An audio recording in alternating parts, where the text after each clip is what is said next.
Welcome guys to another episode of United Transfer Talk, and in this one I'm going to have 3 more stories that have been catching my eye during the week.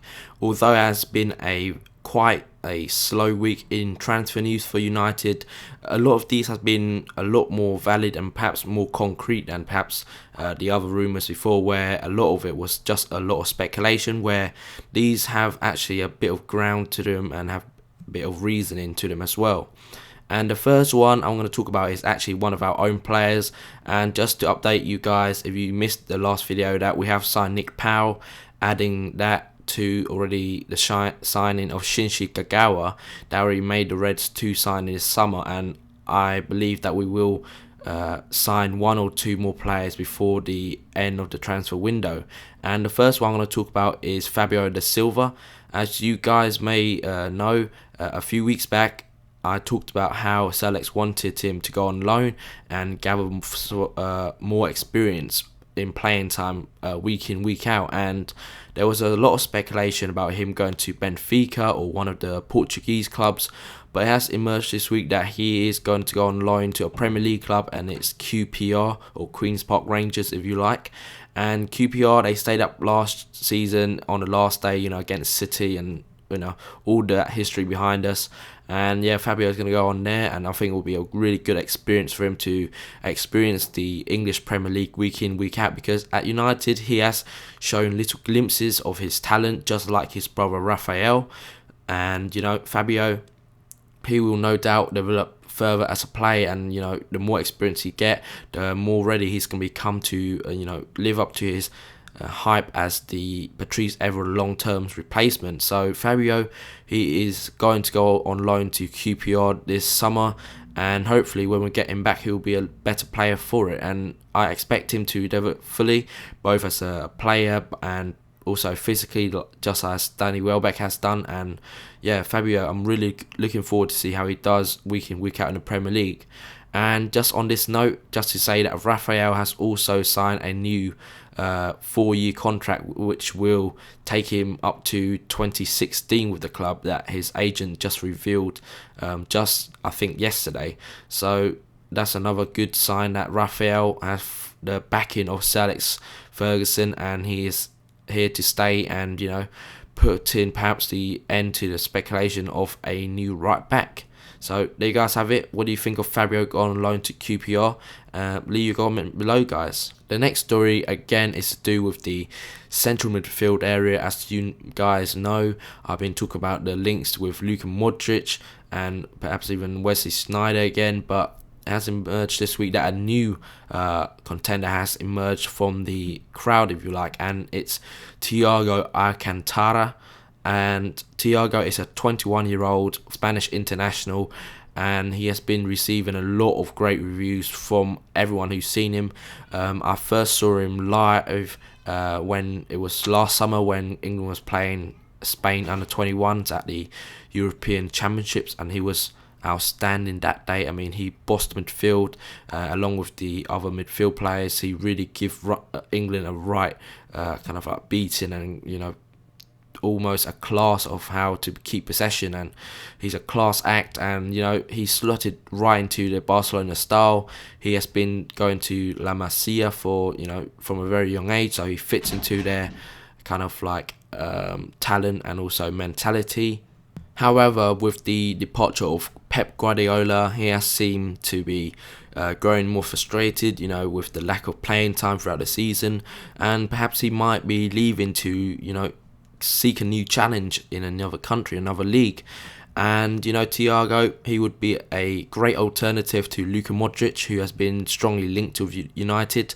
And however, Thiago I think would cost around 20 million, and that I would think a lot of you guys would agree that is a lot for a 21-year-old.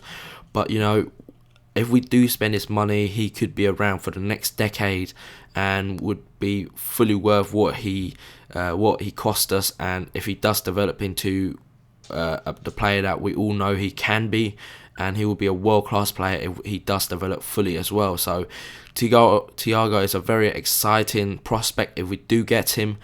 But again, his lack of experience within the Premier League might kind of like be his shortfall, if you like, because he would probably need a couple months to adjust himself. But again, he has undoubted qualities, and a star will be born if he does develop the way that he's continuing right now.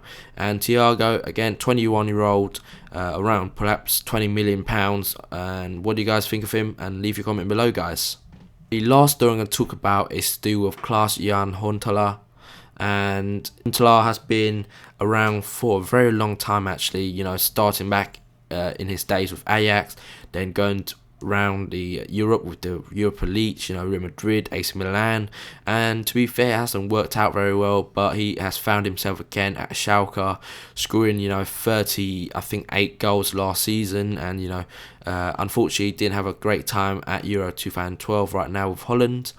But again, he's competing with Van Persie, and they're both great strikers, and has been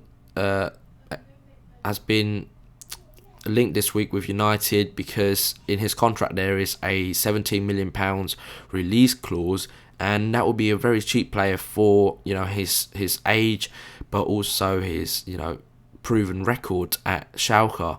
And like I said, 38 goal last season would definitely help us in terms of getting the goals difference up with Man City and stuff, because that's how we lost it last summer, and that would definitely it's basically the worst way to lose it, to be fair. But Hunterlaar, like I said, he hasn't worked out very well at bigger European clubs. But again, you never know. He could be another Van Nistelrooy, where he comes to us and then he goes and become a legend at our clubs, and he would add perhaps another 20-30 goals into our season, and that would be a great boost for the team. Hunterlaar, I think it would be a great buy at 17 million, but again, his age could be the holdback for Alex, because he is 28 and he might not be happy, sitting around when perhaps Danny Welbeck or Chicharito is on form and he is reduced to the bench, much like Dimitar Berbatov. And I would say that perhaps by signing Nick Powell, Alex definitely has his mindset for the three strikers, which is mainly it's going to be Wayne Rooney, Danny Welbeck and Chicharito as our main attacking players, and they could rotate between Danny Welbeck and Chicharito, and perhaps Nick Powell putting on the occasional appearance there and then. And to get another established star such as Hunterlaar would be kind of like perhaps maybe a bit overkill, because again, he probably doesn't want to sit around waiting for his chance, and Danny Welbeck and Chicharito wouldn't want to waste their opportunities either, because they both want to develop into a better player, and the only way you're going to do that is going to be playing week in, week out.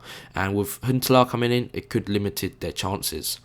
So Hunterlaar, he would be around, like I said, 17 million because of the release clause in his contract. What do you guys make of Hunterlaar? And leave your comment below, guys. So there you guys have it for another episode of United Transfer Talk.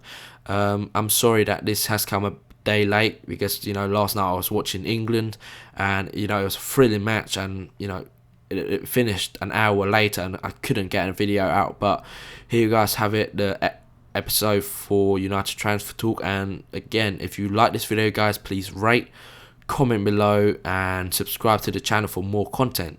And last of all, thanks for watching, guys.